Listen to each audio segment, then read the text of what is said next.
ഒന്നുമില്ല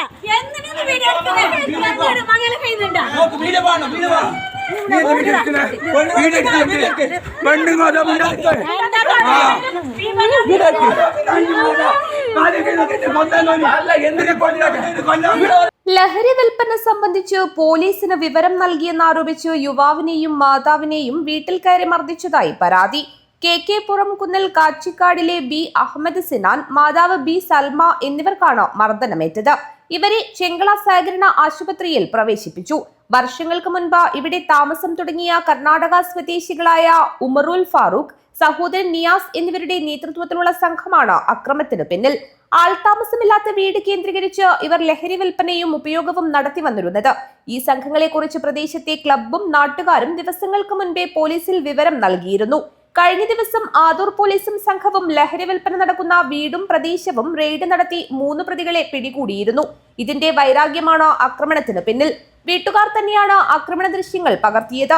കർശനമായ നടപടി സ്വീകരിക്കാൻ ആവശ്യമായ ലഹരിമരുന്ന് ഇവരിൽ നിന്ന് ലഭിക്കാത്തത് കാരണം സ്റ്റേഷൻ ജാമ്യം നൽകി വിട്ടയക്കുകയായിരുന്നു. തുടർന്നാണ് സംഘം സിനാനെയും ഉമ്മയെയും വീട് കയറി ആക്രമിച്ചത്.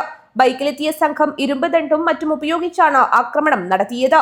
വീടിന് നേരെ കല്ലെറിയുകയും ചെയ്തു. ഞാൻ പുരന്ന് പള്ളിക്ക് പോകുന്നുണ്ട്. പള്ളിക്ക് പോകുമ്പോൾക്ക് ഓറ് വന്നിട്ട് നമ്മളെ പുര കയറിയിട്ട് ആക്രമിച്ചതാണ്.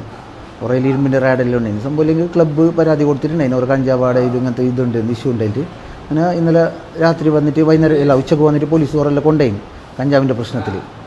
അങ്ങനെ രാത്രി വിട്ടിന് അങ്ങനെ ഓരോ നമുക്ക് വധഭീഷണിയെല്ലാം മുടക്കിയിട്ടുണ്ടായിരുന്നു. ഇന്ന് ഉച്ചക്ക് ഞാൻ പള്ളിയിലേക്ക് പോകുന്ന സമയത്ത് ഓറ് ഇരുമ്പിൻ്റെ റാഡെല്ലാം കൊണ്ട് വന്നിട്ട് ആക്രമിച്ചതാണ്. തലക്കും ഇവിടെ ഈ ഭാഗത്തും കുറേ അടുത്ത് അടിയുണ്ട്. ഇവിടെല്ലാം കൈക്കെല്ലാം കൊണ്ടിട്ടുണ്ട്. തലക്കെല്ലാം അടിച്ചിന്. എന്തോ ഭാഗ്യത്തിനാണ് രക്ഷപ്പെട്ടത്. വീട്ടിലേക്ക് വന്നിട്ട് പെണ്ണുങ്ങളെ തല്ലീന് കിടാവുണ്ടായിന്. കിടാവും ഭയങ്കര ഇതായിന്. കിടാവിനെ തള്ളിയിട്ട് അങ്ങോട്ട് കെട്ടിന്. ഫ്രീയായി അവിടെ നിൽക്കുന്നത്. കഴിഞ്ഞ വർഷം നടക്കുന്നുണ്ട്. അന്ന് കംപ്ലയിൻ്റ് ആക്കിയിട്ട് പോലീസെല്ലാം വന്നിട്ട് പോയതാണ്. അപ്രാവശ്യം ഓറെ കെട്ടിയിട്ട് പിന്നെ പോലീസ് വന്നുകൊണ്ട് അവർ നിർത്തിയിട്ടുണ്ടായിരുന്നു. ആ ഭാഗത്തൊന്നും ഉണ്ടായിരുന്നില്ല. ഇപ്പോൾ ഒരു 10-20 ദിവസമായിട്ട് അവിടെ ഭയങ്കര ആൾക്കാർ വരുന്ന ഇതിലുണ്ട്. ഇങ്ങനെ കംപ്ലയിൻ്റ് ആക്കിയതാണ്. ക്ലബ്ബ് മൊത്തത്തിൽ കംപ്ലയിൻ്റ് ആക്കിയതാണ്. ആ പിടിച്ചതിൻ്റെ പ്രതികാരമാണ് ഇന്നലെ അവർ വീട്ടിയത്. ഇതിപ്പോൾ ഇങ്ങനെയാണെങ്കിൽ നമുക്ക് ജീവിക്കാൻ പറ്റാത്തൊരു സാഹചര്യമാണ് അവിടെ ഉള്ളത് നിലവിൽ. വന്നിട്ട് തച്ച് പൊടിയാക്കും.